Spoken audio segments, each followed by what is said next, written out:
kemarin Kak Saskia ke ke Jordania gitu. Ya. Kayak di Palestina itu seperti apa sih Kak?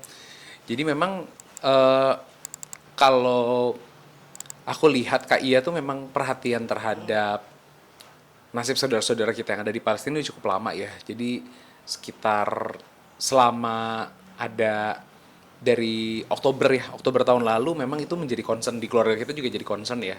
Terus kita sering ngobrolin dan kita selalu mikirin apa yang bisa jadi tindakan nyata buat ngebantu saudara-saudara kita yang ada di sana gitu. Dan dari kita eh,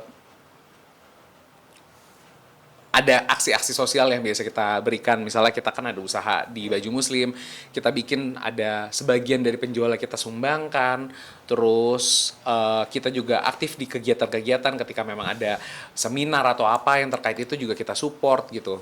Sampai Kak Iya, kalau Kak Iya sendiri itu suka lebih jauh lagi melangkahnya. Jadi dia menggalang dukungan bareng sama crowdfunding. Akhirnya hasil dana yang terkumpul tuh udah beberapa kali diserahkan. Ada yang waktu itu diserahkan melalui kedutaan besar Palestina di Jakarta. Ada juga yang pernah diberikan kepada ada orang Indonesia yang memang tinggalnya di Palestina gitu ya. Kita titip gitu. Nah akhirnya tahun lalu itu ada kayak awal tahun ini deh ada yang saudara kita dari Indonesia, dari Palestina yang datang ke Indonesia, terus ngadain Bang Anom kalau nggak salah. Jadi ketika dia datang ke Indonesia, Kak Iya memfasilitasin untuk apa namanya kumpul bareng, jadi ketemu gitu. Nah kebetulan pada saat bersamaan aku nggak bisa hadir juga, jadi nggak karena dadakan juga gitu acaranya. Terus sampai akhirnya dari bulan lalu donasi yang Kak Iya buat sama teman-temannya itu udah terkumpul gitu. Akhirnya dengan donasi yang ada dari crowdfunding dan sebagian juga dari kita. Jadi pas mau berangkat kita tawarin lagi, "Kal, mau nyumbang buat Palestina nggak gitu? Mau bawa nggak?" Boleh deh.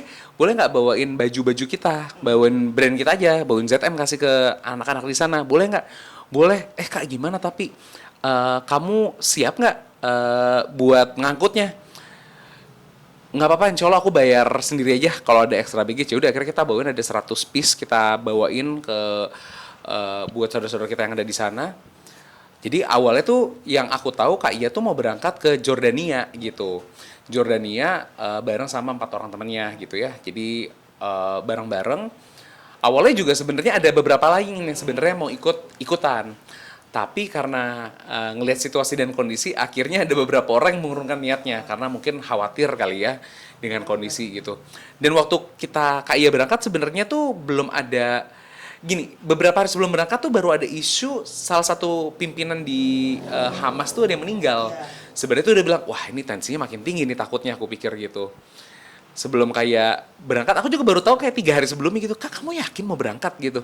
Kondisi lagi kayak gini, nggak apa-apa insya Allah. Panas kayaknya. Iya lagi memanas kan, insya Allah nggak apa-apa kok gitu. Tapi ketika aku dengar ke Jordania, aku cukup yakin harusnya aman kalau di Jordan karena itu yang berbatasan langsung dan dia nggak pernah konflik directly kalau aku lihat. Jadi dia tuh selalu jadi kayak area buffer zone lah yang nggak pernah langsung ada kontak senjata langsung gitu.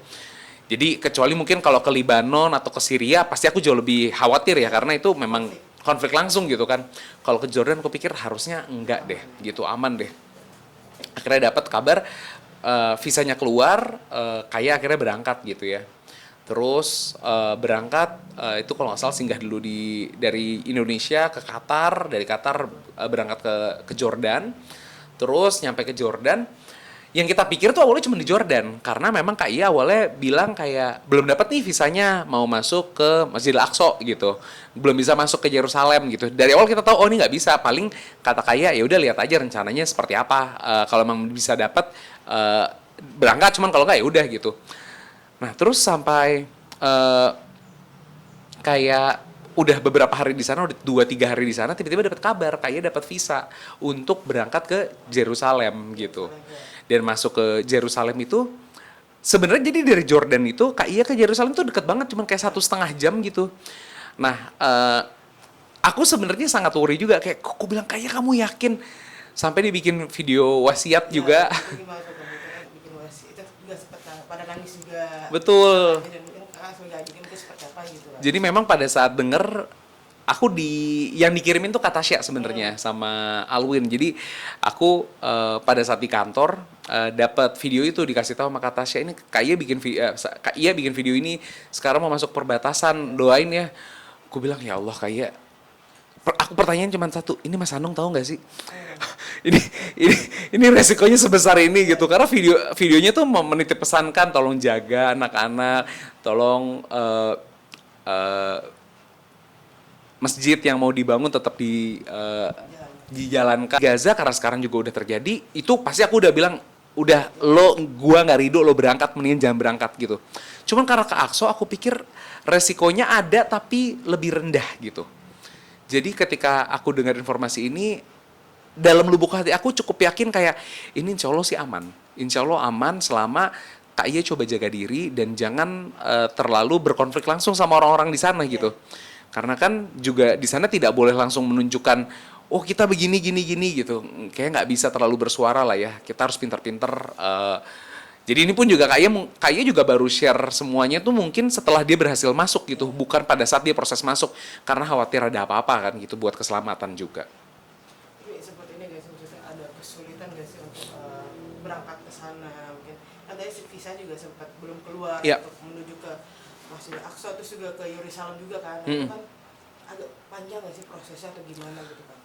Prosesnya sendiri memang ketika berangkat itu dengan ketidakpastian. Karena di awalnya rencananya di Jordania itu kan ada kamp pengungsian orang-orang Palestina. Itu kan ada banyak banget di sana. Kayak ada mungkin hampir 2 juta orang Palestina kali ya yang ada di Jordan gitu. Jadi memang udah dari awal tuh plannya gini, ini donasinya kalau nggak bisa masuk akan dikasihnya ke sini ya gitu ya. Karena orang-orang sini juga membutuhkan, mereka bukan orang yang berlebihan gitu. Mereka ini adalah refugee gitu. Jadi mereka tuh butuh donasi dan butuh bantuan gitu, butuh pakaian, butuh hijab dan segala macam. Jadi yang aku tahu awalnya tuh bakal ke kamp pengungsian Palestina yang ada di Jordania gitu. Sampai masuk ke sana. Awalnya aku nggak tahu, taunya itu juga ketika dia ngomong itu belum dapat visa. Aku pikir ya iyalah Kak, hari gini lu yakin aja mau dapetin visa, kita juga orang Indonesia loh.